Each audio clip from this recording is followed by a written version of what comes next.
The door to Zavala's office was cracked open, and a sliver of light spilled onto the dark path in front of me. I could hear murmuring from inside the room between Ikora and Zavala. No clear words, but the tone was subdued. I didn't knock. I just pushed the door open and walked right in. They both stood near the window that looked out to the city. Ikora held her papers close to her chest with both arms, and Zavala was in his usual official-looking posture, with his hands behind his back. They turned when I entered. Guardian. Could I have a word with Zavala, please? She raised her eyebrows and looked back at Zavala, who nodded to her. Good night to both of you. She gave me a sideways look and grinned as she exited the room. The door clicked shut, and I turned back to Zavala. He was not happy. I suppose you think you've done something brave and bold here today. No, I did what I thought was right. There's a difference. I told you not to follow up on this. I told you we have more pressing matters. You told me you couldn't authorize any official strikes. That's exactly what came out of your mouth. I could tell this insubordination was starting to irk him. Don't even pretend that I don't know about your rotating Black Ops crew. Your off-the-record strikes in the Dreaming City. He stood up straighter as the frustration grew into anger. I stepped closer to his desk as he pointed his finger at me.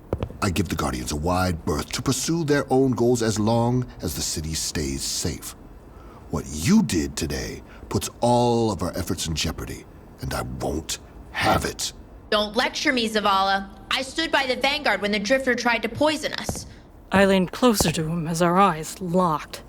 My nose was a few inches from his as I continued. I bought into the rhetoric when Osiris challenged Rasputin. I have earned the space to do what I think is right for us to be stronger.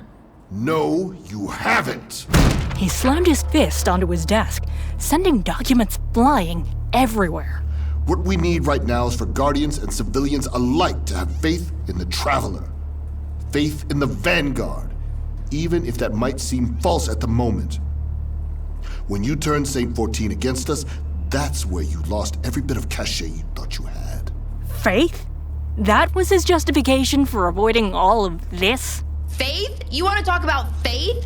Faith in a being who bestows powers upon us with no real idea how to use them? The Traveler is an absentee landlord who is no better than Marasov. Yes, damn it. I just said that, and I'm not one bit sorry. I can still be a loyal subject and question the leadership shown to me.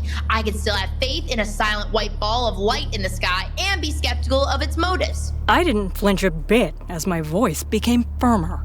I can still doubt everything because I know what I am doing is right. Right by Cade, right by me, and most of all, right by the people we protect.